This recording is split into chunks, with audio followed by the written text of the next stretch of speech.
Shalom, selamat pagi, selamat beribadah. Bagaimana kabarnya Bapak Ibu Saudara sekalian, Jemaat GKI Banjarnegara?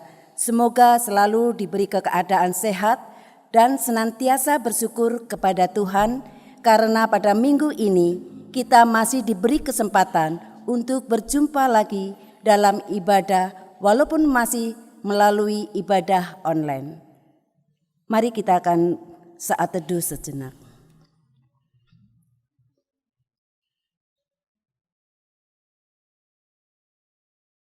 Amin. Sesungguhnya kesempatan daripadanya dekat. Dekat pada orang-orang yang takut akan Dia. Kasih dan kesetiaan akan bertemu. Keadilan dan damai sejahtera akan bercium-ciuman. Kesetiaan akan tumbuh dari bumi. Keadilan akan menjenguk dari langit. Tuhan akan memberikan kebaikan. Dan negeri kita akan memberi hasilnya.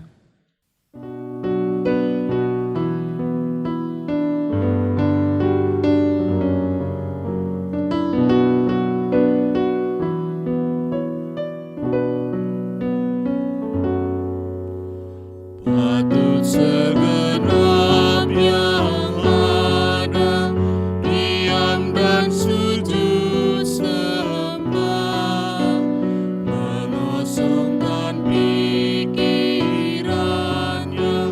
dari barang dunia, karena Tuhan sungguh hadir, patut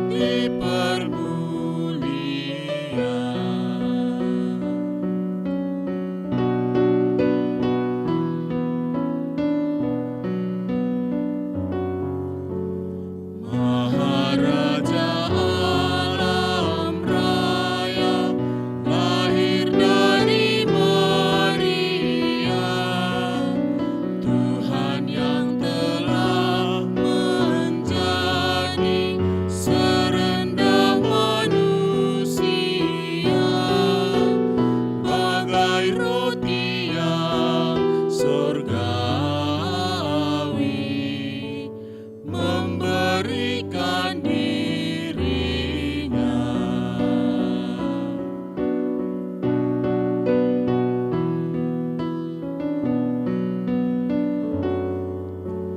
Malak mengiringi Dia, Putra Allah yang esa, cahaya dari cahaya murni, hadir dalam dunia. Kuasa iblis harus mundur, kegelapan pun enggan.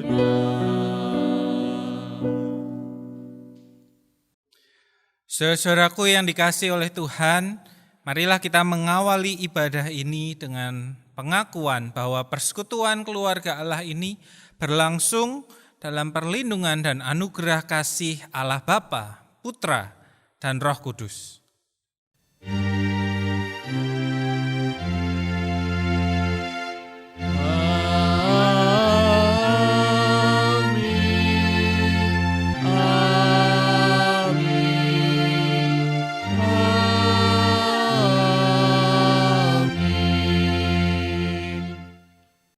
Mari kita akan berdoa. Tuhan Allah Bapa kami yang bertata dalam kerajaan surga, kami mengucap syukur dan terima kasih atas pimpinan penyertaan Tuhan dalam kehidupan kami hari lepas hari, karena kami yakin dan percaya bahwa Engkau yang senantiasa membimbing dan menuntun kami untuk telah diberikan kepada kami kesehatan, syukur atas berkat yang telah Tuhan diberikan kepada kami. Bapa, pada pagi hari ini kami masih diberi kesempatan untuk beribadah, kiranya dengan kuasa Roh Kudus-Mu untuk dapat senantiasa memuji-muji Engkau, untuk memuliakan dan membesarkan bagi nama Tuhan. Kiranya pada pagi ini ibadah ini kami serahkan hanya ke dalam tangan-Mu, di dalam nama Tuhan kami, Yesus Kristus, Tuhan dan Juru Selamat kami yang hidup. Amin.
Mari saat ini kita bersama menaikkan hati kita di dalam doa untuk mempersiapkan diri memasuki pembacaan dan pemberitaan firman Tuhan.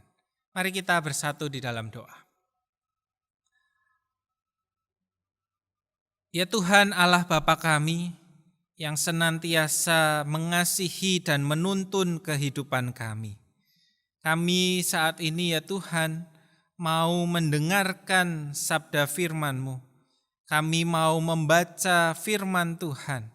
Kami mau bersama merenungkan dan mengolah firman Tuhan di dalam hati setiap kami. Sehingga firman Tuhan itu boleh bertumbuh dan berbuah di dalam kehidupan setiap kami. Mari Roh Kudus yang tinggal di dalam setiap kami, berkaryalah. Kami siap untuk bersama menyambut firman-Mu. Terima kasih di dalam nama Tuhan Yesus Kristus kami berdoa. Amin. Bapak Ibu Saudara-saudari yang dikasihi Tuhan, marilah kita membuka bacaan kita hari ini. Bacaan kita diambilkan dari Injil Matius pasalnya yang ke-14, ayatnya yang ke-22 sampai 33.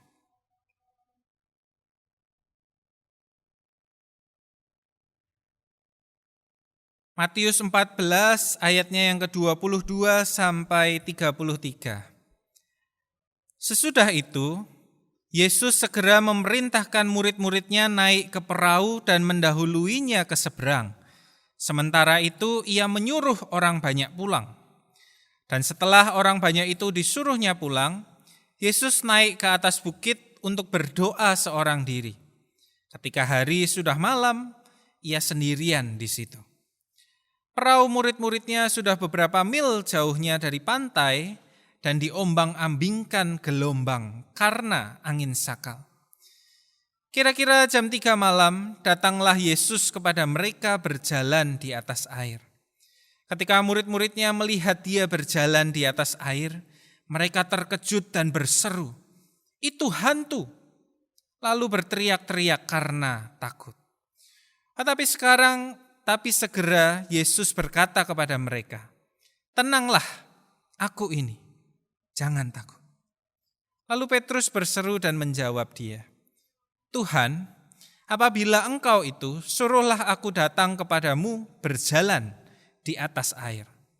Kata Yesus, "Datanglah." Maka Petrus turun dari perahu dan berjalan di atas air mendapatkan Yesus.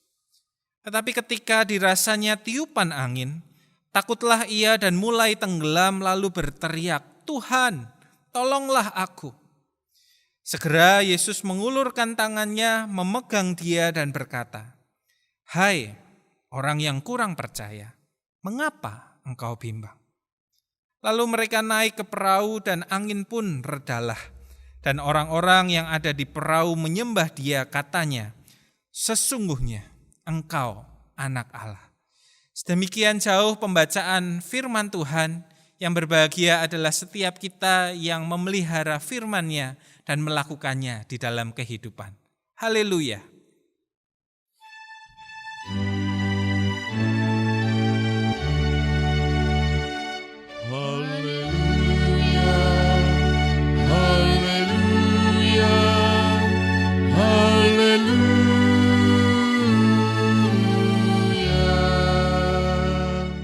Saudara-saudaraku yang dikasihi Tuhan, pada minggu lalu kita berbicara firman Tuhan mengajak kita untuk mengarahkan fokus utama kita kepada Tuhan, ya, bahwa patokan hidup kita, arah hidup kita harusnya ditentukan ketika kita melihat di mana Tuhan dan arah kita dibawa ke sana. Ya, kadang ada hal-hal lain yang tampaknya berkuasa menggiurkan untuk membuat kita teralih. Tetapi sesungguhnya tidak ada suatu apapun yang melebihi kuasa dan kesanggupan Allah menuntun langkah hidup kita. Ya, hari ini kita melihat bahwa terkadang sekalipun kita telah memilih fokus yang benar, sekalipun kita sudah mengarahkan diri kita penuh kepada Tuhan, terkadang kesulitan dan penderitaan di dalam hidup dapat mengalihkan fokus kita daripada Tuhan. Ya, hari ini kita mau bersama-sama belajar dari pengalaman dan kisah murid-murid Yesus di dalam bacaan perikop hari ini. Ya, saudaraku, kalau kita mau menengok sedikit ke dalam kisah sebelumnya, ya Matius 14 ayat-ayat belasan di atasnya, Yesus sebenarnya sedang berada di belantara. Ya, kenapa Yesus pergi ke sana? Karena Yesus ingin mengasingkan diri sejenak. Nah, dia menerima kabar dari murid-murid Yohanes Pembaptis bahwa Yohanes Pembaptis mati di dalam tahanan Raja Herodes. Ya, oleh karena itu Yesus kemudian membutuhkan waktu pribadi untuk memproses perasaannya, memproses emosinya, memproses bagaimana dia mau melangkah ke depan. Ya, maka dia mencari waktu pribadi. Nah, tetapi kalau kita membaca, sesungguhnya itu tidak bisa langsung terjadi. Karena ketika Yesus menuju ke tempat yang sepi, ternyata orang banyak sudah menunggu dia di sana. Orang banyak mencari-cari dia dan menantikan kehadirannya. Nah, oleh karena itu saat itu dia kemudian hatinya tergerak oleh belas kasihan dan dia memilih melayani mereka terlebih dahulu. Ya, dia memberikan mujizat penyembuhan, dia mengadakan mujizat 5 roti dan 2 ikan, sehingga orang banyak itu bisa dilayani dan dipenuhi dan dicukupkan. Baru setelah itu mereka semua disuruh bubar, termasuk murid-muridnya disuruh bubar, murid-muridnya disuruh pergi duluan, mendahului Yesus kembali ke seberang, kembali ke kota, karena Yesus mau sendirian. Nah, saudara-saudaraku, murid-murid ini mengikuti perintah gurunya. Mereka mengikuti berlayar menuju ke lautan seberang. Ya, tetapi di tengah-tengah laut atau di tengah-tengah danau Galilea itu, mereka menghadapi sebuah permasalahan. Mereka menghadapi yang disebut dengan angin sakal. Ya, angin sakal ini bukan nama angin seperti Katrina atau angin nimbus dan lain sebagainya, tetapi angin sakal ini merupakan angin yang berhembus kencang dari haluan kapal, ya, atau berlawanan arah. Jadi kalau kapal misal mau ke sana, anginnya datang dari sana. Ya, angin ini kemudian membuat kapal tidak bisa maju, tidak bisa bergerak sama sekali. Ya, dia membuat ombak itu begitu kerasnya, begitu derasnya, sehingga kalau kita membaca kapal itu hanya terombang-ambing di sana. Murid-murid mengalami kemandekan di dalam perjalanannya. Dan ini bukan waktu yang sebentar. Dikatakan di situ sampai jam 3 malam. Ya, saudaraku, kalau kita membayangkan, kalau kita lihat bagian sebelumnya, ya dikatakan bahwa peristiwa makan bersama itu sebelum malam, ya, sebelum maghrib mungkin ya, karena kalau malam hari di dalam tradisi kuno itu ketika matahari terbenam, jadi mungkin sekitar jam 6 sore. Ya, oleh karena itu kalau kita bayangkan sampai jam 3 malam, berarti kurang lebih murid-murid terombang-ambing di tengah-tengah lautan selama 8 jam. Saudara bisa membayangkan enggak bagaimana frustasinya mengalami itu? Ya, kita aja kalau kena macet 5 menit udah gelisah bukan main kan, sudah klakson-klakson, udah coba lihat gimana sih ini siapa yang bikin macet. Ya, bagaimana rasanya kena macet selama 8 jam? Ya, bagaimana lelahnya murid-murid berusaha bergerak, berusaha mendayung sedemikian rupa. Mungkin mereka harus mengeluarkan air terus-menerus dari kapal supaya tidak tenggelam. Ya, berharap mereka bisa maju meninggalkan angin itu dan bisa sampai ke tepian. Tetapi mereka tidak bergerak sama sekali. Segala usahanya sia-sia, segala upaya dayanya tidak berhasil mengatasi persoalan itu. Ini terjadi sampai jam 3 malam. Jam 3 malam sesuatu yang ajaib kemudian terjadi. Ya, Yesus datang menyusul mereka. Yesus datang menyusul mereka yang ada di tengah-tengah lautan dengan berjalan. Bukan dengan kapal lain yang menyusul, tetapi Yesus berjalan di atas air. Di atas segala gelombang, di atas segala angin ribut yang terjadi, Yesus datang menghampiri mereka. Nah, saudara-saudaraku, peristiwa ini sesuatu yang tentu di luar akal, pikiran, dan bahkan mungkin bagi murid-murid terasa horor. Ya, mereka dalam kondisi sangat lelah, frustasi, di tengah-tengah deru angin dan air yang begitu kencang, yang begitu menyeramkan di sekeliling mereka, di dalam remang-remang gelapnya malam, ya, tidak ada lampu, apalagi tengah lautan, mungkin mereka hanya mengandalkan bintang atau bulan, cahayanya temaram. Ya, tiba-tiba melihat dari kejauhan ada sosok berambut panjang, berjubah panjang, ya, berjalan di atas ombak yang bergelora. Serem atau enggak? Ya, kalau kita membaca, ada 12 laki-laki dewasa yang kemudian berteriak-teriak ketakutan. Ada hantu. Ya, orang Israel, bahkan nelayan sekalipun pada dasarnya takut dengan laut. Karena mereka mengasosiasikan laut dengan kuasa jahat. Ya, jadi wajar mereka saat itu kemudian mengira bahwa ini roh jahat yang muncul, ini hantu yang muncul. Tetapi menarik bahwa Yesus kemudian segera menenangkan mereka. Ya, aku ini jangan takut. Aku ini jangan takut.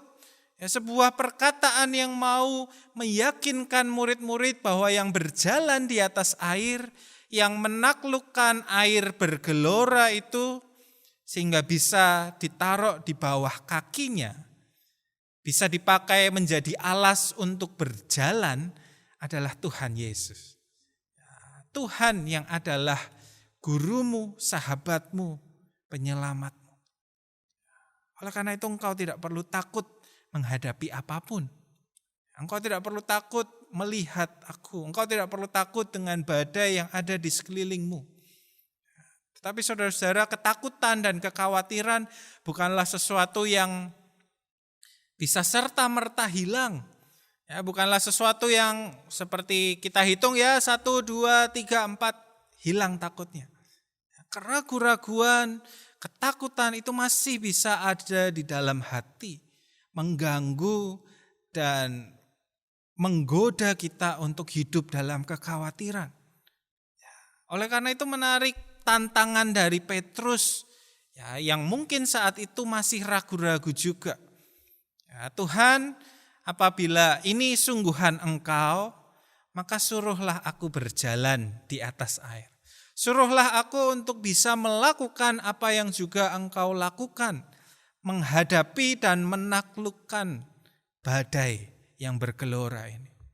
Nah, saudaraku, ini sebuah ujian. Ya, dia percaya bahwa pengen menguji gitu ya. Petrus pengen menguji apakah benar sosok ini guru mereka atau mungkin memang roh jahat. Nah, tetapi kalau kita memikirkan benar-benar tantangan Petrus, bukankah apa yang dimintanya ini kurang logis? Ya, kalau kita mau pikirkan apa yang ditantangkan Petrus, bukankah sesungguhnya ini kurang dipertimbangkan dengan matang? Ya, Petrus satu tidak tahu siapa lawan bicaranya. Bagaimana jika itu benar hantu atau roh jahat seperti yang mereka percayai? Bagaimana kalau itu adalah roh yang hendak mencelakakan mereka? Ya, siapa yang bisa bilang bahwa roh jahat tidak bisa berbohong, meniru wujud dan rupa Yesus? Ya, ketika Petrus menantang, suruhlah aku jalan di laut kalau memang Engkau Tuhan. Ya, roh jahat itu bisa aja berbohong pura-pura, oh ya datanglah kemari. Dan ketika Petrus datang melompat ke lautan, dia jatuh, tenggelam, dan tidak ada yang bisa menolongnya. Sepertinya Petrus tidak memikirkan terlalu jauh apa yang ditantangkannya. Kenapa saudara? Menurut saya kita bisa membaca ini sebagai sesuatu yang menarik. Saudaraku, oleh karena itu sesungguhnya Petrus sebelum menantang ini, kalau kita mau mungkin menafsirkan dengan lebih tepat, Petrus sebelum dia menantang sosok misterius ini, sesungguhnya dia sudah memutuskan percaya bahwa sosok itu adalah benar Tuhan. Ya, dia tidak punya bukti, tetapi dia mengimani. Dan ketika dia mengimani, dia mau menyerahkan seluruh hidupnya kepada sosok tersebut. Oleh karena itu tantangan itu sesungguhnya bukan Petrus mau menguji Tuhan, bukan sesungguhnya Petrus mau menguji sosok misterius itu, tetapi sesungguhnya tantangan itu menguji iman Petrus sendiri kepada sosok tersebut. Petrus ingin menantang dirinya sendiri untuk percaya kepada sosok itu bahwa dia sungguh adalah Tuhan yang Maha Kuasa. Oleh karena itu ketika Petrus melompat ke dalam air, menerima undangan sang sosok misterius ini, datanglah ketika dia melompat ke dalam air. Petrus sesungguhnya sedang mengambil sebuah leap of faith, atau artinya adalah sebuah lompatan iman, sebuah keyakinan bahwa Allah Tuhan benar ada dan benar beserta. Maka dari itu dia pun kemudian melangkah di atas air. Nah, saudaraku, mempercayai Tuhan berarti kadang-kadang kita perlu membuat lompatan-lompatan iman. Ya, seperti Petrus yang mempertaruhkan keamanannya, kenyamanan kapal dengan lantai kayu yang padat dan nyaman untuk bisa berdiri dan berpijak. Petrus mempertaruhkan semua itu. Petrus mempertaruhkan kehidupannya penuh kepada perkataan dan janji Tuhan. Janji bahwa dia akan bisa melangkah di atas air. Ya, sekalipun hati mungkin ragu. Sekalipun mungkin bagi kita saat ini tidak bisa melihat Tuhan dengan jelas. Ya, sebuah lompatan iman berarti berkata, saya memilih percaya. Saya memilih percaya bahwa Tuhan tidak akan mengecewakan dan bahwa Tuhan tidak akan membiarkan saya sendirian. Ya, meskipun keuangan kita mungkin sedang tidak menentu, meskipun rumah tangga kita dalam masalah, meskipun kesehatan dan tubuh kita acak-adut, meskipun masa depan kita samar dan gelap. Ketika kita mengambil sebuah lompatan iman dan berkata, saya mau percaya di atas air yang bergoyang dan bergelora itu, Tuhan akan meneguhkan kaki kita untuk berdiri dan melangkah. Saudaraku, untuk itu kita perlu terus mengarahkan pandangan kita kepada Yesus. Dan disinilah letak tantangan terbesarnya. Ya, sebagaimana Petrus, mungkin kita semua mengawali perjalanan beriman dengan baik, ya, menghadapi dengan iman yang teguh. Ya, seperti Petrus yang menggebu-gebu di awal dengan keyakinan, ya Tuhan ada, Tuhan beserta, Tuhan memampukan saya. Dia melompat dan dia menghadapi badai itu dengan luar biasa. Dia bisa melangkah di dalam air, di atas air. Ya.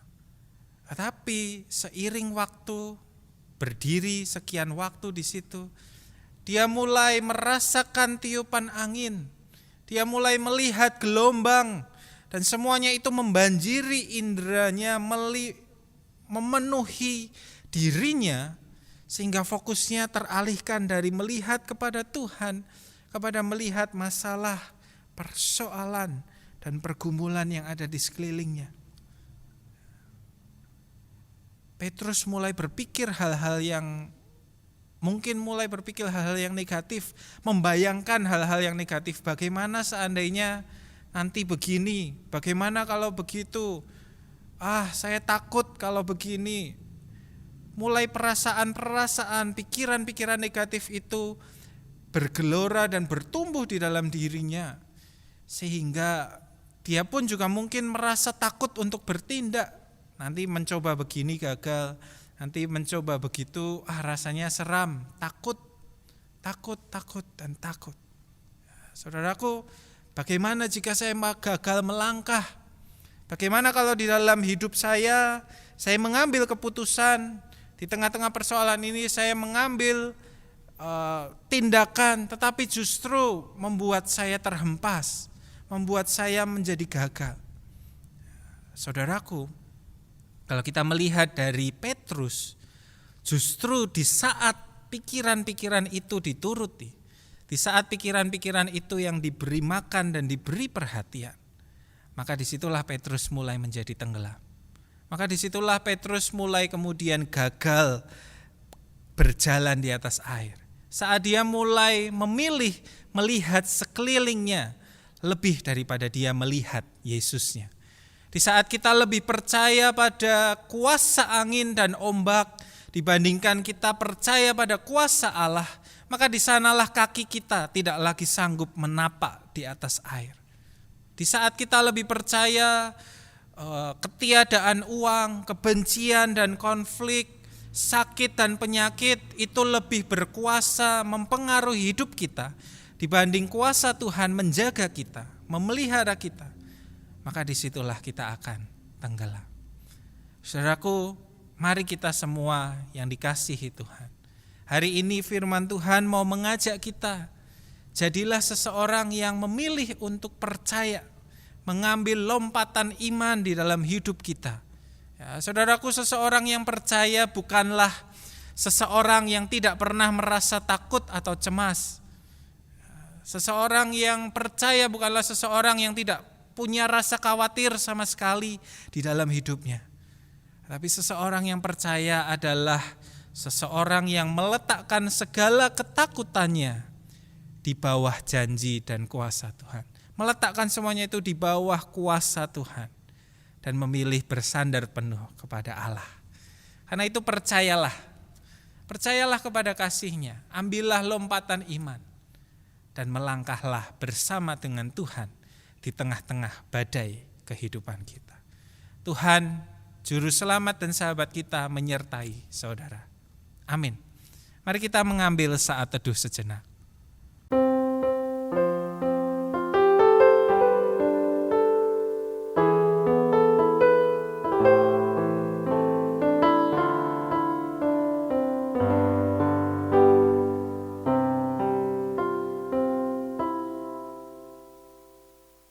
Marilah saat ini kita bersama mengikrarkan pengakuan iman kita sesuai dengan pengakuan iman rasuli yang berbunyi demikian.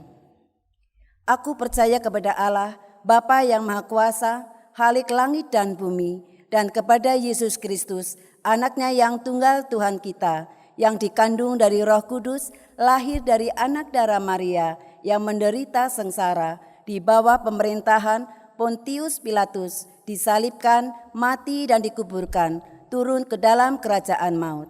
Pada hari yang ketiga, bangkit pula dari antara orang mati, naik ke surga, duduk di sebelah kanan Allah, Bapa yang Maha Kuasa. Dan dari sana Ia akan datang untuk menghakimi orang yang hidup dan yang mati. Aku percaya kepada Roh Kudus, gereja yang kudus dan am, persekutuan orang kudus, pengampunan dosa, kebangkitan orang mati, dan hidup yang kekal. Amin. Saudaraku, mari saat ini kita bersatu di dalam doa, menaikkan syafaat kita bagi dunia, bagi bangsa, bagi keluarga, bagi apapun yang ada di sekeliling kita. Mari kita bersatu di dalam doa. Tuhan, kami bersyukur untuk firman-Mu bagi setiap kami, di mana kami dikuatkan dan disadarkan untuk terus dan makin lagi percaya, bersandar penuh kepada Tuhan. Di tengah-tengah segala situasi kehidupan, apapun yang kami hadapi, biarlah hati kami, mata kami terus senantiasa mengarah hanya kepada Tuhan. Tuhan, kami saat ini mau berdoa di tengah-tengah kondisi kehidupan yang semakin tidak menentu, di tengah kondisi kehidupan yang jauh berbeda dari apa yang kami anggap normal sebelumnya. Tolonglah kami ya Tuhan, di tengah-tengah pandemi corona yang masih terus berlangsung, di mana kasus-kasus masih terus juga bertambah. Kami percaya Tuhan tidak tinggal diam. Kami percaya Tuhan memakai anak-anak-Mu untuk menyatakan kemurahan, kuasa, dan kasih Tuhan di tengah-tengah situasi-situasi yang berat seperti hari-hari ini. Kami percaya perlindungan Tuhan terus nyata atas hidup kami. Oleh karena itu kami juga mau terus menyatakan, mengalirkan kasih Tuhan melalui kehidupan kami yang telah diberkati Tuhan. Tolonglah juga Tuhan dokter-dokter, perawat, tenaga medis, orang-orang yang berada di garis depan untuk mengatasi persoalan terkait dengan COVID-19 ini. Biarlah Tuhan berikan mereka hikmat, kesehatan, dan juga hati yang tetap bersemangat, sehingga di tengah-tengah segala persoalan yang rasanya tidak kunjung berakhir, mereka boleh tetap setia menjalankan apa yang menjadi bagiannya. Kami mau berdoa juga untuk anak-anak kami, saudara-saudara kami yang saat ini sudah mulai memasuki tahun ajaran yang baru, atau mungkin sedang mempersiapkan memasuki tahun ajaran yang baru. Tuhan berkati sehingga proses belajar mengajar boleh tetap berlangsung dengan lancar, boleh tetap menjadi kesempatan yang baik di mana setiap orang memperoleh pengetahuan, mengembangkan kemampuan dirinya, meskipun kondisinya, meskipun caranya mungkin berbeda dibandingkan biasanya. Kami mau berdoa secara khusus untuk Sekolah Kristen Deborah. Tuhan berkati di dalam segala karyanya agar tetap memuliakan nama Tuhan, menyatakan kemuliaan Tuhan di tengah-tengah kota kami. Tuhan, kami saat ini juga mau berdoa bagi setiap anggota jemaat yang di tengah-tengah pergumulan, yang di tengah-tengah persoalan kehidupan yang dihadapinya. Kami percaya Tuhan terus hadir menolong senantiasa. Oleh karena itu kami mau belajar percaya, kami mau belajar bersandar penuh pada Tuhan. Berkati juga Tuhan gereja kami, di mana bersama dengan gereja-gereja lain kami juga mempergumulkan kehidupan bergereja. Kami mungkin mempersiapkan untuk kembali mengadakan ibadah di gedung gereja. Berkati dalam segala proses yang harus dilalui agar hikmat Tuhan yang menuntun setiap kami. Terima kasih ya Tuhan, inilah doa-doa syafaat kami. Kami mau serahkan di dalam nama Tuhan Yesus Kristus yang telah mengajar kami berdoa.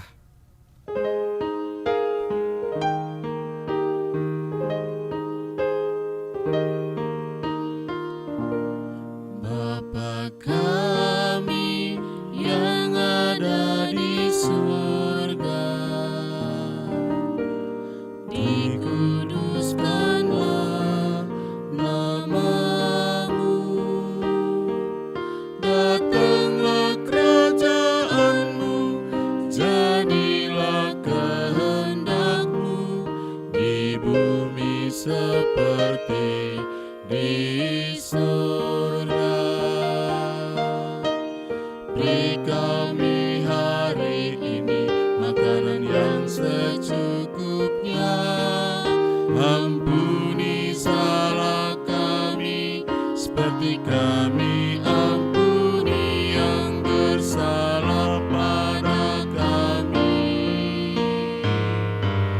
Jangan bawa kami dalam pencobaan, melainkan lepaskan kami dari yang jahat. Sebab Kaulah yang punya kerajaan dan kuasa dan kemuliaan sampai selamanya.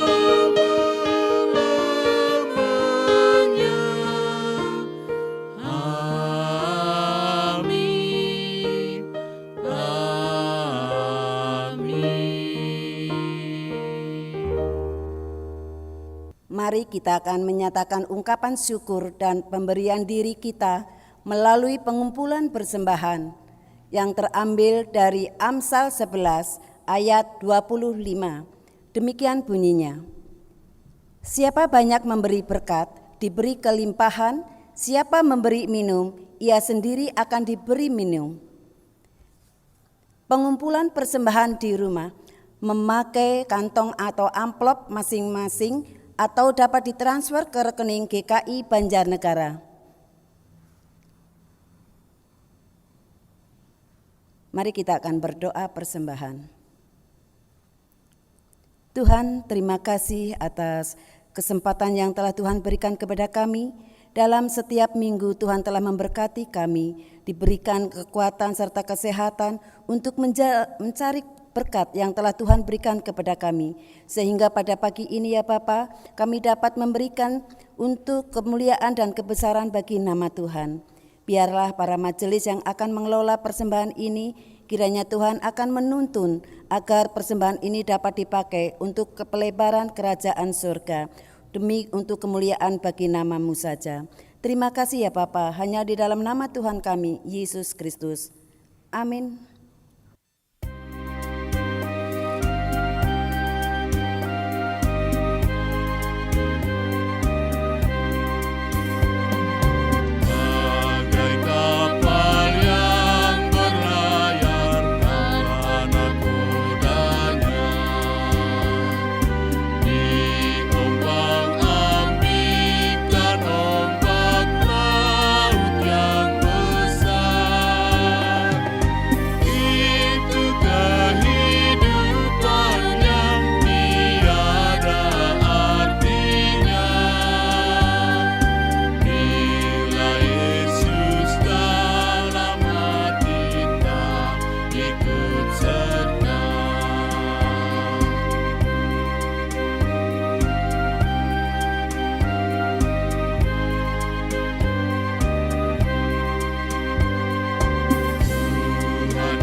Saudaraku yang dikasihi Tuhan, arahkanlah hatimu kepada Tuhan dan teruslah menjadi saksi kasih-Nya di dalam hidupmu. Kini terimalah berkat dari Tuhan. Kemurahan Allah dan kekuatannya, hikmat serta damai sejahtera-Nya, cinta kasih dan sukacita-Nya mengalir, memenuhi dan melimpahi kita sekarang sampai selama-lamanya. Amin.